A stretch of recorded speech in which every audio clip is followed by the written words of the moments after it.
The restaurant buzzed with the hum of clinking glasses, polished laughter, and the quiet shuffle of expensive shoes across marble floors.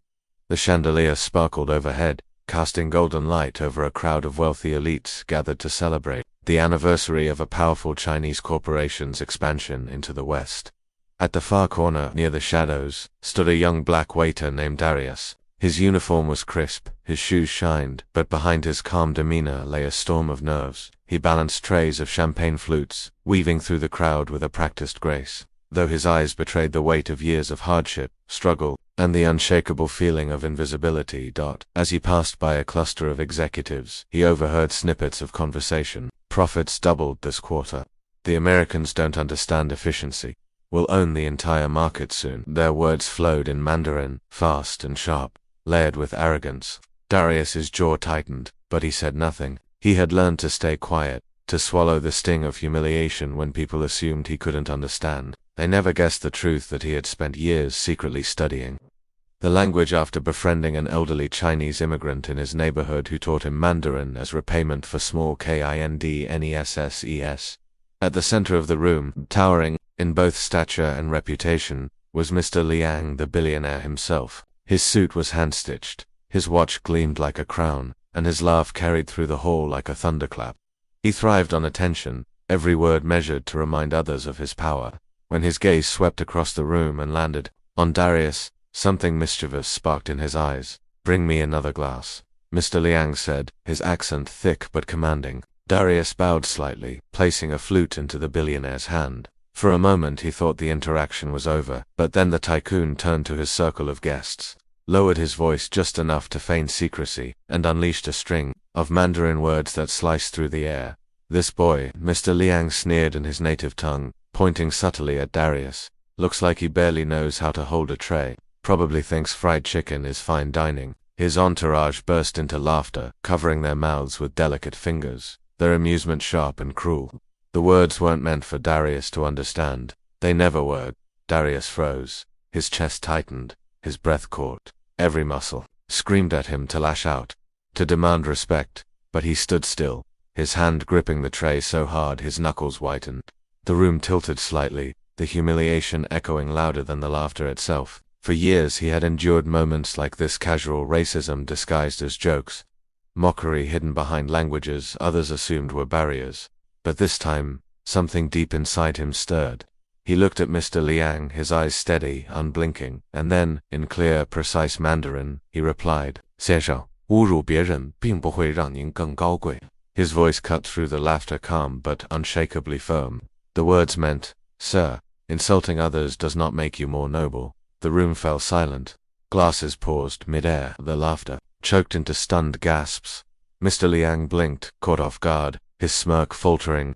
Around him, his guests exchanged wide-eyed looks, whispering in disbelief. You speak Mandarin?" the billionaire asked, switching back to English, his arrogance faltering for the first time. Darius's lips curled into the faintest smile. "I understand more than you think." A hush spread across the hall. Some guests looked embarrassed, others impressed. Mr. Liang's face darkened, his pride wounded in front of an audience that idolized him. For a long moment, no one dared to breathe, as though the balance of power in the room had shifted. But humiliation, especially for men of unchecked ego, often curdles into anger. Mr. Liang forced a laugh, louder than before, shaking his head, as though dismissing the exchange. "Ah, impressive," he said, his words dripping with sarcasm. "A parlor trick, nothing more. Language does not change who you are." He raised his glass, smirking. "A waiter will always be a waiter." The crowd chuckled again, though more nervously this time. Darius lowered his gaze, his heart pounding, but he didn't retreat. He walked away to continue serving, though inside him a spark had been lit, a spark that would not go out so easily. Later that night, as the party continued, Darius found himself in the kitchen, leaning against the counter. He stared at his reflection in a polished pan, hearing echoes of laughter in his head. He thought of his mother working 2 jobs, of his younger sister who looked up to him, of all the times he had been told he was nothing more than the color of his skin or the poverty of his background. His fists clenched. He would not let this moment define him, but fate, cruel and generous in equal measure, had already begun weaving a different path for him. One of the billionaire's American business partners, a sharp-eyed woman named Evelyn Carter, had witnessed everything. She approached Darius quietly, her voice soft but firm. "You handled yourself with dignity back there," she said. "Not many could." Darius looked up, startled. "It was nothing, ma'am, just words." Evelyn shook her head. "Words can change the world, and you just proved that you're more than what they see." She paused, her eyes narrowing thoughtfully. "Tell me, how did you learn Mandarin?" The question opened a floodgate. Darius spoke of the old man from Chinatown, of late nights studying after work, of his dream to one day travel and see the world beyond the limits that poverty and prejudice had placed on him.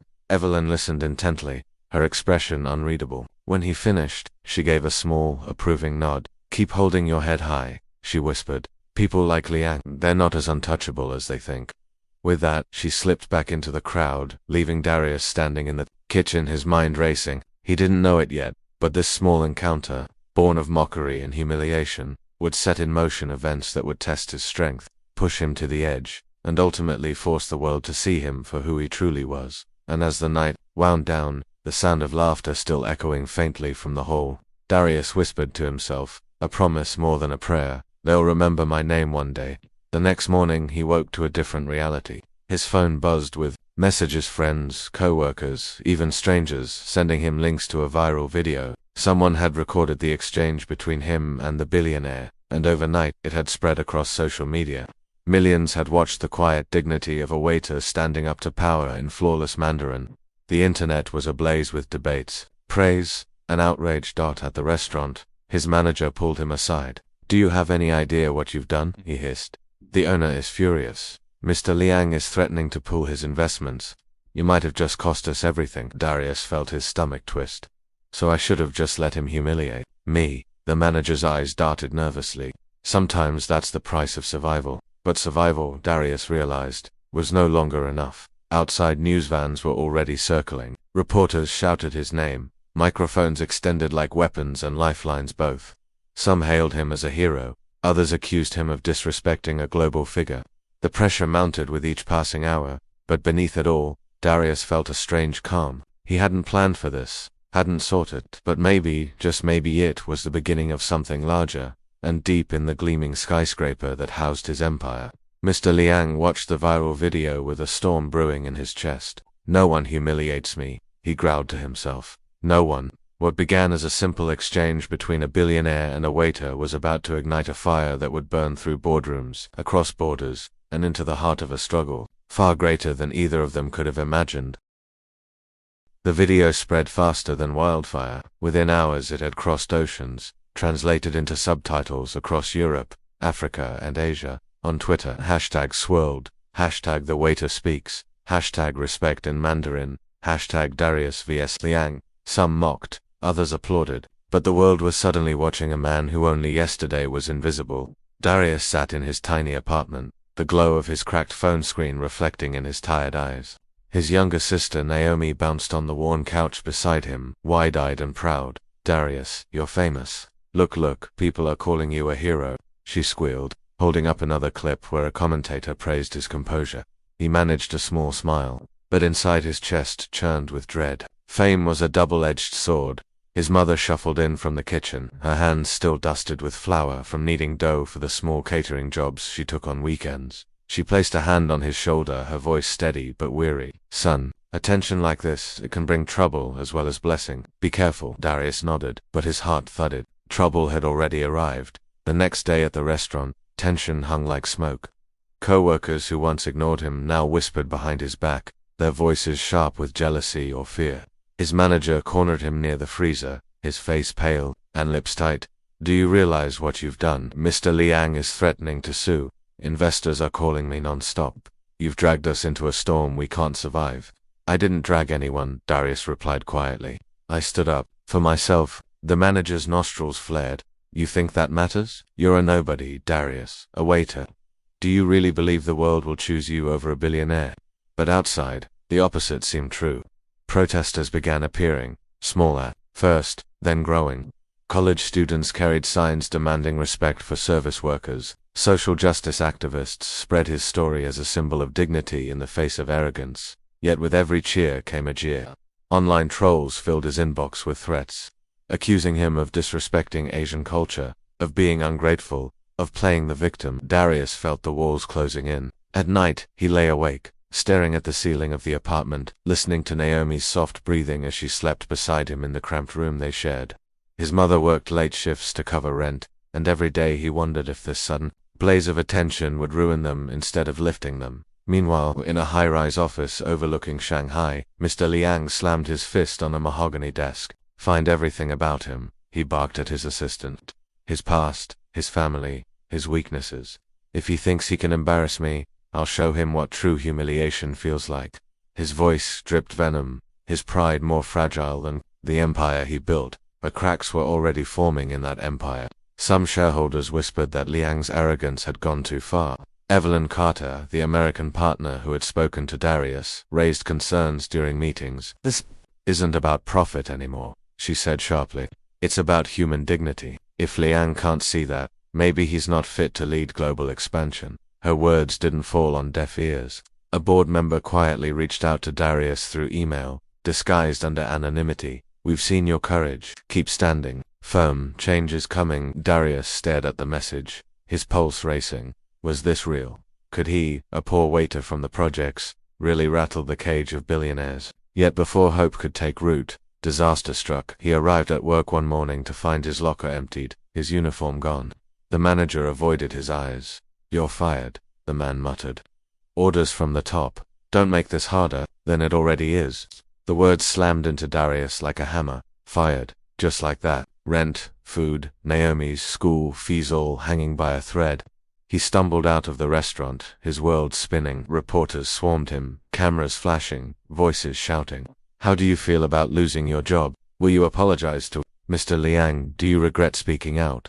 He shoved through the crowd, numb, carrying nothing but the weight of humiliation. But that night, as Naomi hugged him tight, whispering, "We'll be okay, Darius. We always are," he knew retreat was not an option. His resolve hardened. He began writing letters, essays, posts, pouring his heart into words that told the truth of his life, his struggles, his humanity. One piece caught fire. "I am not a servant. I am a man. Respect is not given by wealth, but earned by character." It was shared thousands of times, resonating with people across the world. Liang saw it too. His rage boiled, but beneath it, a flicker of unease. This waiter was no longer just a man he mocked. He was becoming a voice, a symbol. And symbols were far harder to crush than people. The first chapter of Darius's journey was no longer about one moment in a banquet hall. It had become the spark of a battle between dignity and arrogance, between truth and power. And as the world watched, waiting for the next move, Darius whispered again the promise that kept him standing. "They'll remember my name one day." Asterisk. The phone buzzed again, late into the night, its cracked screen lighting up the dim room. Naomi stirred, rubbing her eyes. "Darius, it's blowing up even more." She shoved the phone into his hands. On the screen was a headline, "From Waiter to Whistleblower." The viral voice shaking a billionaire. His picture was everywhere now, his face frozen mid-sentence in that defiant reply to Liang. But below the headline, the comments stabbed like knives. He should be grateful for the job he had. Just another nobody playing victim. Liang built an empire. What has this kid done? He sighed, setting the phone aside. "Turn it off, Naomi. We need rest." She bit her lip, her young face hard with determination. "No, Darius, you can't hide. They need to hear your side." He stared at her, the little sister who believed in him more fiercely than he believed in himself. Then he remembered his mother's face, lined with exhaustion from endless shifts. Bills stacked on the counter like silent predators. The landlord's voice, cold and curt, warning that rent was late again. And now, without his job, eviction loomed like a shadow. The next morning, he walked Naomi to school. Their neighborhood bore scars of poverty, peeling paint, broken streetlights, the faint smell of desperation clinging to cracked sidewalks. Yet Naomi walked with her head high, gripping her backpack as though it carried hope itself. Before she disappeared through the school gates, she looked up at him. "Promise me, Darius. Promise me you won't let them silence you." He crouched down, meeting her eyes. "I promise." But keeping promises was never easy.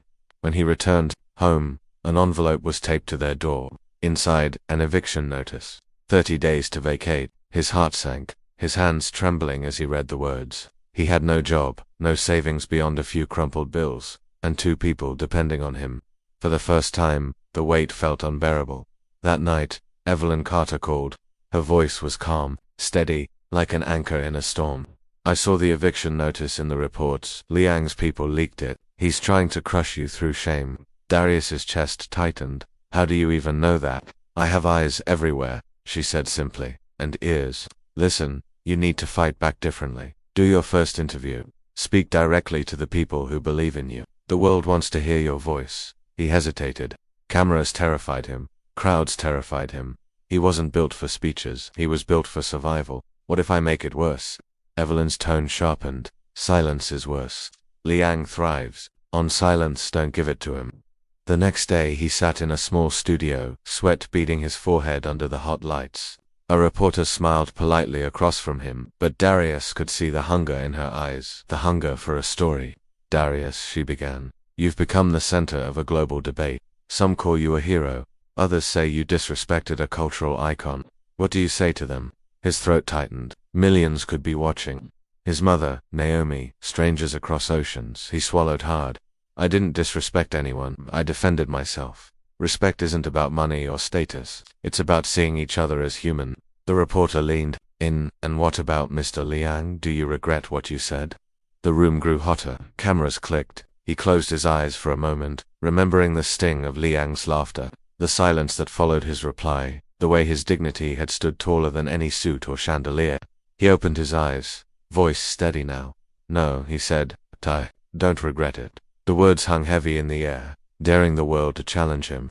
Somewhere on the other side of the globe, Liang's eyes narrowed as he watched the broadcast, his lips curling into a smile that held no warmth. Good, the billionaire whispered to himself. Now the game begins. The interview spread across every screen within hours. Clips were reposted on YouTube, shared on TikTok, dissected on podcasts. The line, respect isn't about money or status, it's about seeing each other as human, was repeated in classrooms, offices, even scrawled on protest signs. Yet with the wave of support came a darker tide. Online trolls called him arrogant. Commentators on certain networks painted him as a troublemaker who disrespected foreign investors. A radio host sneered, he's just a waiter who got lucky. With a camera, let's not pretend he's a philosopher. Darius felt the blows land one by one, each comment a reminder that for every supporter, there was a critic ready to tear him down. But he endured, clinging to Naomi's laughter and his mother's quiet faith. He didn't know that Liang, thousands of miles away, was plotting moves with the precision of a general preparing for war. In Shanghai, Liang's boardroom was tense. Shareholders whispered, their confidence shaken. Evelyn Carter stood at the far end of the polished table, her expression calm but her words sharp. Mr. Liang, the boy, has become a symbol. Every attack you launch only makes him stronger. Liang leaned back, swirling tea in a delicate porcelain cup. His eyes gleamed with cold amusement. Symbols can be destroyed, especially when the world learns they are built on lies. He turned to his assistant. Find his past, every debt, every mistake, every secret. Expose him until he drowns in his own shame. The order was carried out with ruthless efficiency. Within days, tabloids screamed headlines. Waiter arrested as teenager in shoplifting incident. Family evicted multiple times, chronic deadbeats. The stories twisted half-truth into poison. Yes, Darius had once been caught stealing food as a boy, but it was to feed Naomi when their mother was sick. Yes, they had been evicted, but it was poverty, not irresponsibility, that chased them from home to home. Context vanished. The cruelty remained. School. Naomi faced whispers and cruel giggles. Your brother's a thief. A boy sneered. She clenched her fists, tears burning her eyes, but she refused to lower her head. At home, their mother sat silently at the table, the eviction notice still taped to the fridge. They'll twist everything, she said softly. That's what men like him do, but truth always finds its way. Son, don't let them break you. But breaking seemed inevitable. Darius couldn't find work. Every restaurant shut its doors once his name was mentioned. Bills piled higher, food ran low, and Naomi's school threatened to expel her over unpaid fees. Some nights, Darius lay awake staring at the ceiling, asking God if he had made a terrible mistake by speaking up. Then came the knock on the door. He opened it to find a crowd outside, neighbors, local activists, even strangers who had seen his interview. They carried bags of groceries, envelopes of cash, handwritten notes of encouragement. An elderly woman pressed his hand, her eyes wet with tears. You spoke for all of us who've been looked down on. Don't stop now. The support reignited something inside him. He realized his struggle was no longer just his own, it belonged to everyone who had ever been silenced. He began attending rallies, speaking to small crowds, his voice trembling, at first, then growing stronger. He told them about his mother, about Naomi, about the pain of being mocked in a language meant to exclude him. Each story lit sparks in weary eyes, each word drawing more people to his side. But Liang's reach was vast. One evening, as Darius left a community meeting, two men in suits blocked his path. Their smiles were thin, their voices low. Mr. Liang offers you a chance to end this. Publicly apologize. Say you misunderstood. Walk away quietly, and heal. Forget this ever happened. Darius's hands shook, but his voice was steady. Tell him no. Tell him I won't lie to save his pride. The men's smiles faded. Then prepare yourself. You're making enemies who don't forgive. He walked away, fear gripping his spine, but he didn't waver. He returned home to Naomi, who hugged him tight. You're brave, she whispered. He shook his head. No, Naomi, I'm just tired of being afraid. The storm raged on. News outlets debated daily. Is Darius a hero or a fraud? Politicians weighed in, hashtags soared. His life had become a battleground, every step scrutinized, every flaw magnified. Yet amid the chaos, Evelyn reached out again. There's an international business summit next month. She told him over the phone. Liang will be there. World leaders, investors, journalists, it's the biggest stage imaginable. I can get you in. Speak there, and the world won't just hear you, they'll feel you. Darius's heart pounded. The thought of standing in front of global elites terrified him, but he also knew this was the chance he had been waiting for, the moment to prove that a poor, black waiter could stand on equal footing with billionaires. He looked around their small apartment, his mother asleep at the table, Naomi sketching, in a notebook by candlelight, the eviction notice still glaring from the fridge. He closed his eyes, whispering the promise once more. They'll remember my name one day. And so, as the chapter of humiliation and retaliation closed, a new chapter of defiance began. The boy who once balanced trays in silence was preparing to face a world that had mocked him, broken him, and underestimated him. The summit awaited, and with it, a confrontation that would shake not only Liang's empire but the conscience of everyone watching. But before that day came, storms would rise, sacrifices would cut deep, and the cost of truth would nearly break him. The weeks before the summit were relentless. Darius couldn't walk down the street without being recognized. Some stopped him to shake his hand, thanking him with tears in their eyes. Others spat insults under their breath, accusing him of stirring division. News trucks camped outside their building, cameras flashing whenever he emerged. Naomi covered her ears at night when the shouting protesters outside clashed some chanting his name, others demanding he apologize to Liang. One morning, as Naomi arrived at school, she was cornered by three older girls. So, one sneered, you're the sister of that thief who thinks he's smarter than billionaires. Naomi froze, clutching her books tight. Another girl laughed cruelly. Bet he taught you how to steal too. You people never change. Naomi's lip trembled, but she didn't cry. She lifted her chin just like she'd seen Darius do on television. My brother's not a thief. He's braver than all of you put together. Then she walked past them, even as their laughter echoed down the hall. Later that day she broke down in the bathroom, silent tears slipping down her cheeks. She hated the world for making her brother carry so much. When she told Darius that night, he clenched his fists so hard his nails cut into his palms. I'm sorry, Naomi. I never wanted you to suffer because of me. She looked at him, her young eyes fierce. Don't you dare be sorry. If you stop now, then they win, and we can't let them win. Her words hardened his resolve, but the pressure kept mounting. Anonymous letters arrived under their door, threats, slurs, promises of violence if he dared show his face at the summit. His mother grew more anxious by the day, praying aloud at night for protection. Lord, keep my boy safe. He's walking in the lion's den. Then came the twist that nearly broke him. One evening, returning from a community meeting, he found their apartment door ajar. His heart dropped. Inside, drawers were overturned, papers scattered. On the wall, written in black spray paint, were three chilling words. Stay silent now. Naomi huddled in the corner, terrified, their mother clutching her tightly. They were here, Darius, she whispered, her voice shaking. They came. While we were gone, Darius's chest heaved, fury and fear colliding in his veins. Whoever did this had crossed a line. This wasn't just about reputation anymore, this was war. Evelyn called that night. I warned you this would happen, she said gravely. Liang's reach isn't just business. He uses intimidation, fear, whatever it takes. If you step onto that summit stage, you'll be risking everything. Darius stared at the spray-painted threat on the wall, then at Naomi's frightened face. His decision crystallized. If I don't go, he wins. If I stay silent, they'll think they can do this to anyone. No, Evelyn, I'll speak, even if it costs me everything. There was a long silence on the line before Evelyn's voice softened. Then I'll stand with you. You won't be alone. For the first time in weeks, Darius allowed himself a small, weary smile. He hung up, sat beside Naomi, and held her hand. We're going to be okay, he whispered, but deep inside he knew the hardest part was still to come. The summit loomed closer, a gathering of power, money, and influence. And Darius, a young black waiter turned reluctant symbol, was walking straight into its heart, carrying nothing but his truth. Asterisk. The summit was held in a glittering convention center, its glass walls reflecting the skyline like a fortress of power. Black cars lined the entrance, men and women in tailored suits stepping out with practiced smiles.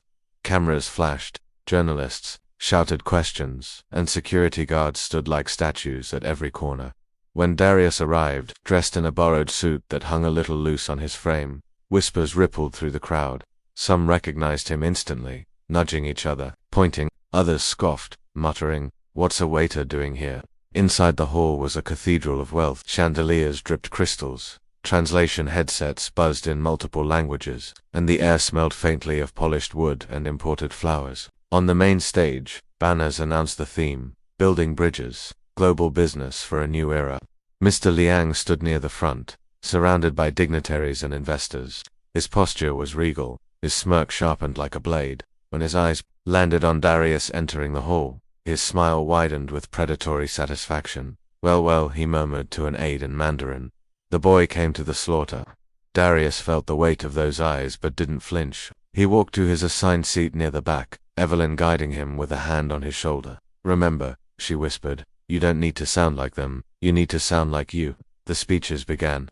Leaders boasted about profits, innovation, expansion. Liang's turn came, and he commanded the stage like an emperor. His words flowed in Mandarin, translated through headsets, each phrase painting himself as a visionary. But then, with a calculated pause, he turned the narrative. "In today's world," Liang said, his voice dripping with condescension, "we are distracted by voices that do not belong in rooms like this. Voices of the uneducated, the poor, the angry. A waiter, for example, who mistakes speaking a few words of Mandarin for wisdom. Let us remember our place. The builders build, and the servers serve."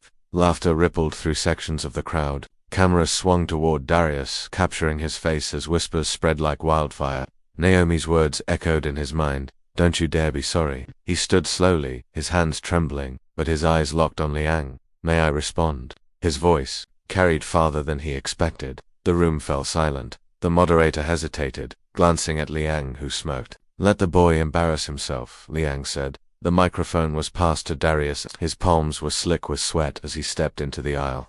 Hundreds of eyes bore down on him, powerful, skeptical, amused. He took a breath, remembering the nights studying with the old man in Chinatown, the long hours carrying trays while overhearing languages most thought he didn't understand. He began in Mandarin, clear, deliberate, each syllable crisp. 我不是来这里被嘲笑的，我不是来这里被嘲笑的，我是来提醒大家，真正的桥梁不是金钱，而是尊重。The room gasped. The translators' voices stumbled for a moment before catching up. "I am not here to be mocked. I am here to remind you that the truest bridges are not built with money, but with respect." A stunned hush fell. Darius pressed on, switching to English now so none could hide behind translation. "You speak of building bridges, Mr. Liang, but what bridge do you build when you laugh at the people who serve you? What foundation do you lay when you trample dignity?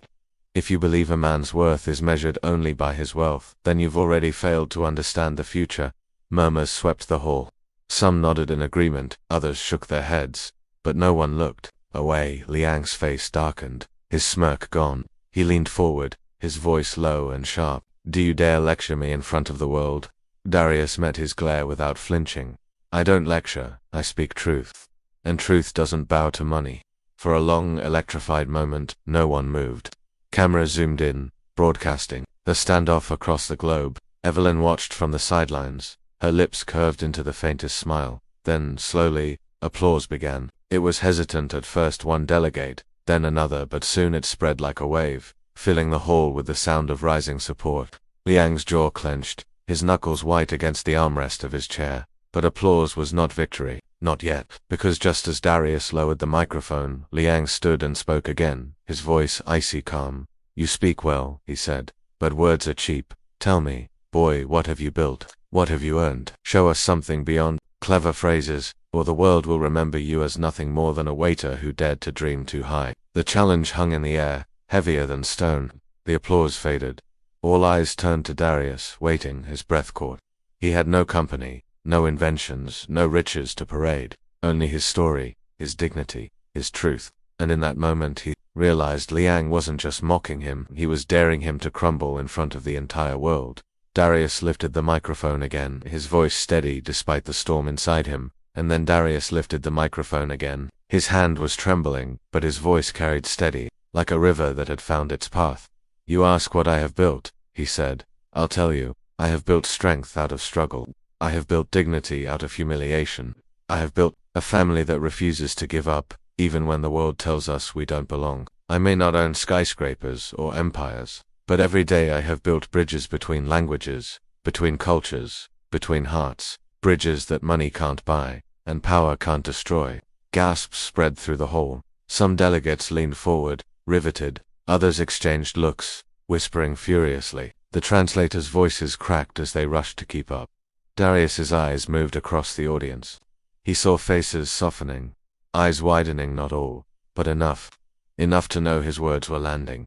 Then he turned back to Liang. "So yes, Mr. Liang, maybe I am just a waiter, but a waiter who speaks your language, a waiter who understands the weight of respect, and a waiter who will not bow, not to you, not to anyone." For a heartbeat, the room was silent. Then thunderous applause erupted. Cameras flashed like lightning, capturing every angle. Some delegates even rose to their feet. The applause was not polite this time, it was passionate, defiant. Liang's face was carved from stone, his pride cracking beneath the roar of approval that was not his. He forced a smile, clapping slowly, each strike of his palms heavy with venom. "Impressive," Liang said at last, his Mandarin laced with frost. "But remember this, boy. Applause fades, and when it does, power remains. I will see to it that you regret this performance." The words were quiet, but they sliced deeper than any scream. Darius held his stare, refusing to blink. Even as a chill ran through him, the moderator hurried to regain order, calling the next speaker. But the energy in the hall had already shifted. Conversations buzzed. Journalists typed furiously. Cameras chased Darius as he returned to his seat. Evelyn leaned toward him, her eyes glowing with pride. "You just changed everything," she whispered. But Darius knew better. He had lit a fire, yes, but now the flames would spread, and Liang would not rest until he tried to burn him down with it. Outside, news networks replayed his words on loop. Social media exploded. Hashtags of his name, debates raging across continents. Some called him a hero, others dismissed him as naive. And through it all, Liang's empire stirred in the shadows, plotting its next move. Late that night, in his hotel room, Darius sat at the window staring at the city lights. His phone buzzed, endlessly messages of support, threats, invitations. Naomi texted him, "Proud of you. Don't stop now." But beneath the encouragement was fear. Fear that Liang's warning wasn't empty. Fear that his family might pay the price. A knock at the door pulled him from his thoughts. Evelyn opened it cautiously. A tall man in a dark suit stood there, his face unreadable. He handed her an envelope, bowed slightly, and disappeared down the hall without a word. Darius tore it open. Inside was a single sheet of paper, written in Mandarin. His blood ran cold as he read the words aloud. "Bridges fall when the river rises. Watch where you step." The paper slipped from his hands. Evelyn caught it, her eyes narrowing. "He's coming for you," she whispered, and Darius, heart pounding, knew she was right. Asterisk. The night after the summit felt heavier than any Darius had known. Sleep never came. Every time he closed his eyes, he saw the smirk on Liang's face, the icy promise hidden in his threat. By dawn, his phone was already vibrating nonstop. When he glanced at the screen, his stomach sank. Headlines blared across every major outlet. "Black waiter humiliates Chinese billionaire. Is it arrogance or inspiration?" Some papers painted him as a folk hero, others twisted the narrative. framing him as disrespectful, a nobody who had embarrassed an esteemed business leader. Clips of him speaking Mandarin had been spliced with mocking commentary, turning his moment of dignity into a spectacle. Naomi called first, her voice cracked with worry. Darius, it's everywhere. Some people are cheering, but others, they are calling you a fraud. They're saying you rehearsed it, that you were planted by Western companies to shame Liang. Darius rubbed his temples. That's nonsense. They saw me. They heard me. Doesn't matter what's true, Naomi whispered. Liang controls half the media in Asia. He can rewrite the story however he wants. Even as she spoke, Evelyn burst into the room with her laptop open. Her face was pale. You need to see this. She turned the screen toward him. A breaking news report was streaming live. A Chinese anchor, stone-faced, spoke over a montage of Darius's speech. Subtitles rolled across the bottom. Unemployed waiter fabricates fluency to humiliate respected tycoon. Evidence suggests involvement in Western propaganda campaign. Then came the knife. A video of Darius's landlord in Harlem, interviewed by a local reporter. He's 3 months behind on rent. Always struggling. Now he's pretending to be some kind of genius. Please, he's a liar. Darius felt the blood drain from his face. He whispered. He paid them. Liang paid them to say this. Evelyn nodded grimly. This is how he operates. He doesn't just destroy your career, he destroys your credibility, your foundation. He makes the world doubt you until you doubt yourself. As if on cue, his phone buzzed again. This time, it wasn't Naomi or Evelyn. It was a message from an unknown number. Just one sentence. In Mandarin, even your daughter will not believe you. His heart clenched. He had no daughter, but the threat wasn't about truth. It was about fear. Naomi, on speakerphone, heard his silence. What happened? What did they say? Darius swallowed hard. They're trying to scare me. It won't work. But the tremor in his voice betrayed him. The next day spiraled into chaos. Invitations to speak at smaller panels vanished. His part-time job at the cafe back home sent him an email. We've decided to move in a different direction. Even his neighbors, once supportive, started looking at him differently, some admiring, others suspicious. At night, he would walk Naomi and their little boy Malik home from the subway, scanning the shadows, every unfamiliar face a potential threat. Once, he noticed a black sedan parked outside their building. No plates, windows tinted dark. It drove off when he approached. Fear clawed at him, but another fire burned deeper. Rage. Rage at Liang's power to crush not just his body, but his story. One evening, Evelyn found him sitting alone in the hotel lobby, fists clenched. She sat across from him, speaking softly. You can't fight this alone. He has resources, networks, governments in his pocket. I don't need resources, Darius snapped. I need the truth. Someone has to know the dirt he's hiding. Evelyn studied him. Then, after a pause, she leaned closer. I may know someone, but it's dangerous. Really dangerous. Darius lifted his eyes, filled with determination. Introduce me. The next night, she took him through winding streets in Beijing, far from the glittering towers of the summit. They entered a dim tea house where smoke curled in the air and the chatter was low, suspicious. In the corner sat a man with tired eyes and a leather satchel at his feet.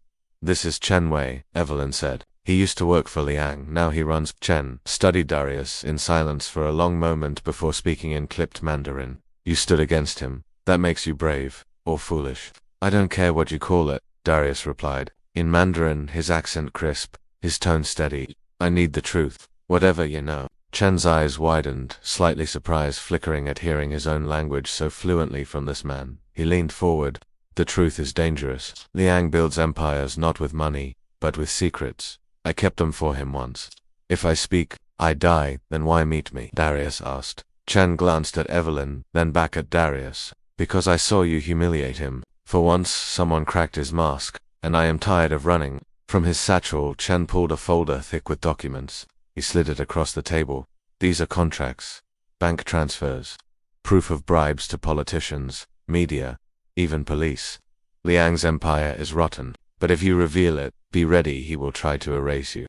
Darius placed a trembling hand on the folder. The weight of it felt heavier than any tray he had carried as a waiter. This wasn't just evidence. This was dynamite. He whispered. This could bring him down. Chen nodded gravely. Or bury you alive. At that moment, footsteps thundered outside the tea house. Evelyn's eyes darted to the window. Dark figures moved toward the door. Chen's face blanched. They found me. The door burst open. Men in black suits stormed in, their eyes scanning the room. Darius shoved the folder under his coat. Evelyn grabbed his hand. Run! They bolted through the back exit, Chen limping behind them. The alleyway was narrow, rain-slick, neon signs, reflecting in puddles. Shouts erupted as the men gave chase. Darius ran faster than he ever had, clutching the folder like his life depended on it because it did. Behind them, Chen stumbled, crying out. Darius turned just in time to see one of the men grab him, dragging him back. Chen's final words echoed through the night. Don't stop. The truth is in your hands. Evelyn yanked Darius forward. We can't go back, she shouted. Tears blurred his vision as Chen's screams faded into the darkness. Darius forced his legs to keep moving, the folder pressed to his chest. When they finally burst onto a crowded street, blending with the masses, Darius gasped for air, his heart shattering. He had wanted the truth. Now the truth was stained with sacrifice. And as he stared down at the folder, one thought thundered through his mind. Liang started this war. Now I have to finish it. Darius and Evelyn stumbled into the fluorescent glow of a late-night convenience store, their chests heaving, clothes damp from the rain. Evelyn pulled a hood over her head and whispered urgently, we can't stay here long. They'll be sweeping every street by now. Darius's hands trembled as he set the folder down on a plastic table in the corner. His reflection in the vending machine glass startled him, eyes wild, sweat dripping. A man on the edge of collapse, he muttered. Chen. We left him. Evelyn gripped his arm. If you'd gone back, they'd have taken you to. He knew what he was doing. He passed the torch to you. But guilt gnawed at Darius's gut. He flipped open the folder, scanning the papers with trembling fingers. Bank records, transfer receipts, signatures of officials he'd only read about in newspapers. Liang's empire wasn't just corrupt, it was built on blood and betrayal. One document caught his eye. A signed agreement transferring millions into a shell company connected to a politician in New York. His heart froze. He whispered, This ties back home. Evelyn leaned over. Liang's reach isn't just in China. He's bought influence in America too. That's why he's untouchable. He owns the stage and the script. Darius clenched his fist. Then we changed the script. But before Evelyn could reply, his phone buzzed again. A new message, this time with a video attachment. Against his better judgment, he pressed play. The screen filled with Chen's battered face. Blood trickled from his nose, but his eyes burned. With defiance, a voice off-screen demanded something in Mandarin. Chen spat, then shouted in a broken voice, The truth will not die with me. The video cut to black. Beneath it, a text appeared in English. He made the wrong choice. Don't make the same. Darius's grip tightened around the phone until his knuckles whitened. His voice shook with rage. I'm not backing down. Not now. Evelyn's eyes softened. Then we need allies. People who can shield you long enough for this to reach the light. Darius thought of Naomi and Malik, of his neighbors who'd started to doubt him, of the millions of strangers online, some calling him a hero, others calling him a fraud. His name was a battlefield, and Liang was winning. But in that instant, something hardened inside him. Liang could smear his reputation, threaten his family, even kill the people around him, but he couldn't erase the truth. Let's find those allies, Darius said quietly, before he erases me too. The following day, Evelyn arranged a meeting, not in glittering hotels or conference rooms, but in the cramped back office of an independent journalist in Beijing. Her name was Mei Lin, small, wiry, with sharp eyes that missed nothing. She locked the door behind them and spoke in rapid Mandarin. Evelyn tells me you have something explosive. Darius placed the folder on her desk. Proof that Liang's empire is rotten. Mei raised an eyebrow, flipping through the documents. With surgical precision as she scanned, her face went pale. She whispered, if this is real, it's bigger than I thought. It's real, Darius said firmly. Mei looked up, her voice cautious. You realize publishing this could mean the end of my career, my life. Chen gave his life for it, Darius replied. I can't let that sacrifice vanish into silence. For a long moment, Mei studied him, as though weighing not just the evidence, but the man himself. Finally, she nodded. I'll need time to verify. But Liang has eyes everywhere. If he senses this leaking, he'll strike. Darius leaned forward. Then let him. I'm done hiding. That night Evelyn insisted he rest, but sleep refused to come. He sat on the hotel balcony, city lights shimmering like distant stars. For the first time in days, he called Naomi. Her voice was weary but warm. You're scaring me, Darius. Every headline, every video, it feels like they're trying to tear you apart. They are, he admitted. But I'm holding something now. Something that could take him down. Naomi's silence stretched, heavy with fear. Then promise me one thing. If it comes down to choosing between the truth and your life, choose to live. Malik needs his father more than the world needs a hero. Darius closed his eyes, her words carving deep into his chest. He wanted to promise, but he couldn't. I'll do what I have to, he whispered. The next morning, the war escalated. On every channel, Liang appeared in sleek suits, smiling for cameras, shaking hands with world leaders. His narrative spread like wildfire. Darius was a fraud, a plant, a desperate man trying to steal the spotlight. And then came the final blow. Liang's media released a fake video, a deep fake, expertly crafted, showing Darius in a smoky room accepting a briefcase full of cash, muttering in accented Mandarin, "I'll do anything to humiliate him." The internet erupted. Hashtags trended worldwide. Hashtag exposed. Hashtag fraud WAITER. Overnight, the little hope Darius had rebuilt was crumbling again. Evelyn slammed her laptop shut in frustration. This is how he plays. Lies bigger than truth. And people will believe what's loudest, not what's real. But Darius wasn't shaken. He pulled the folder closer. Then we make the truth louder. He stood, determination blazing in his eyes. It's time I stop being a waiter to someone else's story. It's time I serve my own. May worked fast. For 2 days, she barely left her desk, calling in favors from colleagues, comparing documents against hidden archives, and checking offshore bank accounts through encrypted networks. Each confirmation tightened the noose around Liang's empire. At dawn on the 3rd day, she slammed the folder shut and looked at Darius with eyes full of fire. It's real, every piece, enough to topple him, maybe even shake governments complicit in his rise. Darius felt both relief and dread. Then let's get it out. May shook her head. We can't just drop it online. He controls the algorithms, the platforms. He'll bury it under noise. We need a stage he can't silence. Evelyn asked quietly, and where do we find that? May leaned closer, lowering her voice. An international summit. 3 days from now, in Shanghai. World leaders, press from every nation. Liang will be there to cement his image as a philanthropist. If you confront him there, in public, with evidence, he can't spin it away.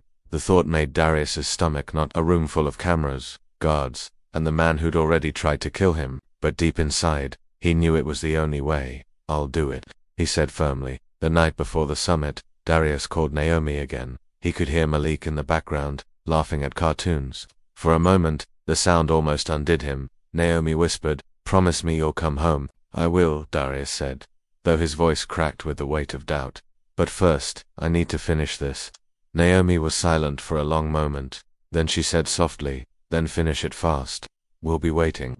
The summit was held in a glass palace overlooking the Wangpu River. Security was tighter than an iron vault. Darius wore a borrowed suit, the folder tucked inside a leather briefcase. May and Evelyn flanked him, tension etched on their faces. Inside, the hall buzzed with chatter, translators whispering into earpieces, cameras flashing. Liang stood at the center like a king, bowing slightly as dignitaries approached. His smile was perfect, his charm magnetic.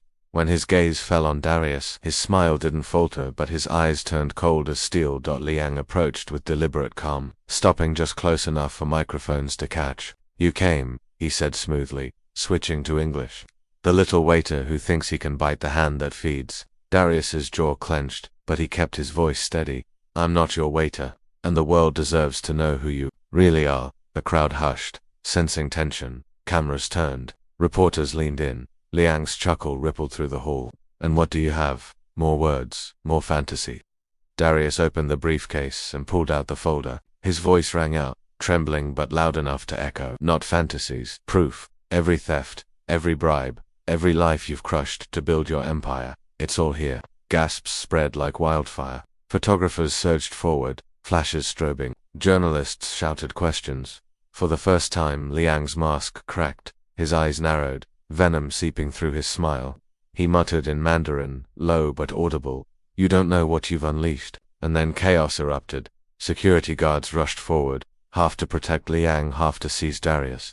Reporters swarmed, some shouting his name, others demanding evidence. Evelyn grabbed Darius's arm. May shouted in Mandarin to the press, "Look at the documents, film everything." But amid the frenzy, Darius caught sight of something chilling. One of Liang's private enforcers moving through the crowd, hands slipping beneath his jacket. A gun. Darius's heart pounded. He shoved the folder into May's hands and whispered urgently, "Run, get it out." Then he turned to face the oncoming threat, his body braced, his soul burning with defiance. The chapter closes on the image of May vanishing into the sea of reporters with the folder, Evelyn dragging Darius back as guards clashed with Liang's men and the world's eyes locked on the chaos unfolding live on every screen. Asterisk.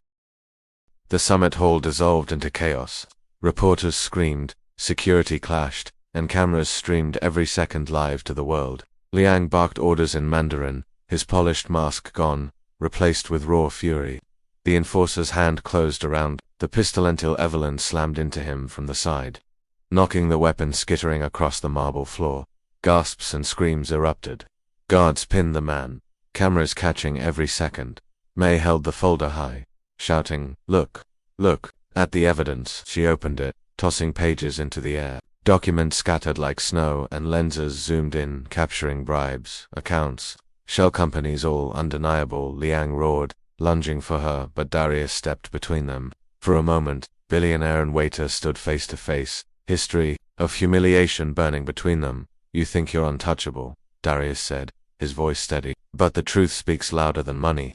And today, the world heard it. Liang spat back in Mandarin, but this time Darius replied fluently, his voice booming through the microphones. "Justice may be slow, but it never forgets." The hall fell silent. Reporters gasped. The same man mocked for being a waiter beneath their language now spoke it with dignity, with fire. Applause broke out, hesitant at first, then swelling as journalists, delegates, even guards realized the tide had turned. Within hours, footage spread worldwide. Hashtags trended, governments announced investigations. Liang's accounts froze, his allies abandoned him. The empire cracked overnight, and Darius, he went home. Naomi met him at the airport, tears streaming, Malik clinging to his legs. "You kept your promise," she whispered. He smiled, exhausted but alive. "I told you I would." Evelyn stood back, watching with pride, while May filmed quietly, sending one last message. "The world knows your name now, not as a waiter, but as a man who stood up." Darius knelt to hold his son, whispering, "We're free now." The screen fades on the family hugging as a narrator's voice closes. "In a world that measures worth by wealth and power, remember dignity and truth cannot be bought, mocked, or erased. They rise even in the quiet voice of the humblest soul."